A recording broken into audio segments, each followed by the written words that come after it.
Your tongue is the most powerful weapon that you have. Your mind is a powerful tool. These two put together is what makes you or breaks you in life. And I know this from experience. The negative self-talk that we give ourselves, it's like a cancer that it just eats away at every cell in our body, in our mind and heart, even down to our muscles and bone structure. Because you are wonderfully made. God has made you with a purpose and an assignment. God doesn't make mistakes. He can't make a mistake because he created everything. And if you think for one moment that you are a mistake, you are sadly mistaken. And if you feel that way, and if you think that way, that did not come from a place of good. That came from a place of evil. That came from a dark, nasty, lonely place. And that's not who you are.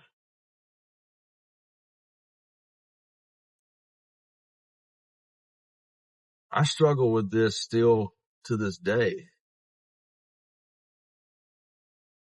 Thinking that I'm not good enough. Thinking that I should be this. I should be that. I should be here by now. I should have this by now. I should be a better example for my wife and my kids. And I'm not good enough to be a dad. I'm not good enough to be a husband. I'm not good enough to talk to y'all. I'm not good enough to be a firefighter. I'm not good enough to try and make a difference in this world every day. That's the negative speak that I speak to myself. But the key about it is that I stop and I realize that I'm doing it and I'm like, where is this coming from? Because obviously these things that I'm speaking are not true.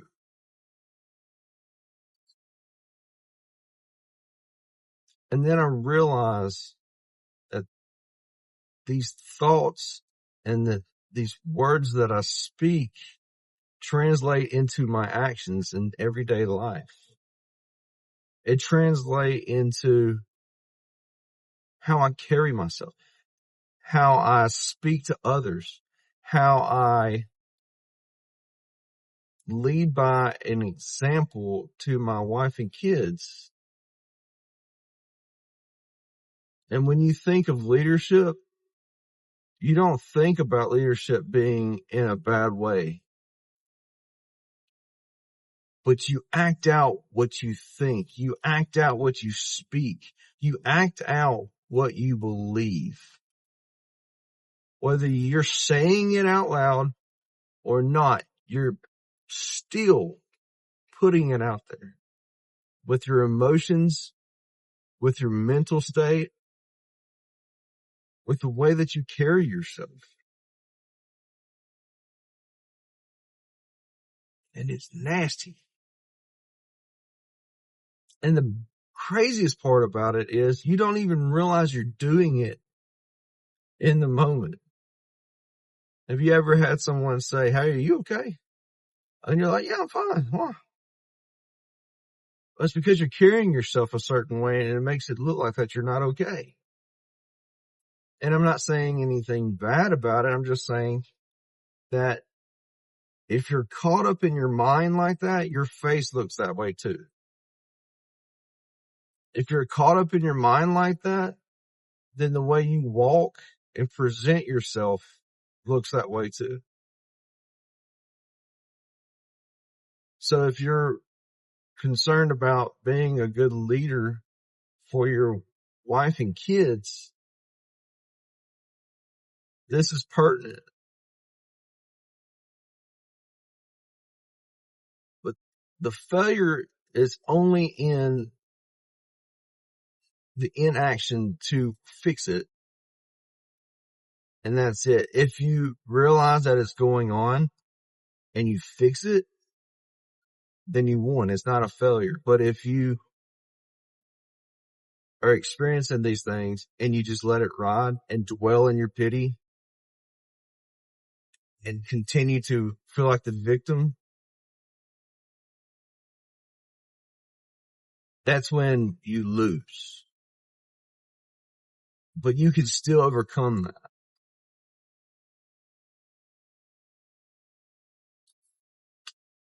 It's one of those easy for you to say kind of things when you're not in that pit, when you're not in that mess. And then I get that. I've been in that pit and that mess almost daily. It's a constant struggle. It's a constant battle. It's something that's always going on. But I also think about my wife and my kids and realize I can't sit there. I need to shake the old devil off, reclaim my rightful place as the leader of my family, believe in myself so that my family can believe in what I'm doing and saying.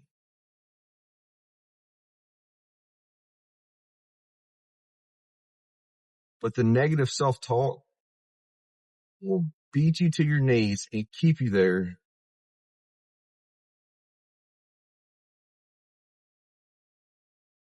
And you've got to have the strength to get back up. And you do. We all do. Whether you believe it or not, it's the truth. And you can do it. Just do it. And it's just like any kind of fitness in your life. If you just do it and you continue to do it and you're consistently doing it, it's going to get easier over time. Because then you'll start believing in yourself, and then you'll start believing that the devil is a liar and that you have greatness within you. But if you don't believe in that greatness that God's put inside of you, then you're not going to get up off your knees and you're not going to be able to keep moving forward. Okay? So just remember, you were made for a purpose. You were made for good. And you were made to help other people. And you were made to let your light shine. You got this. Let's go.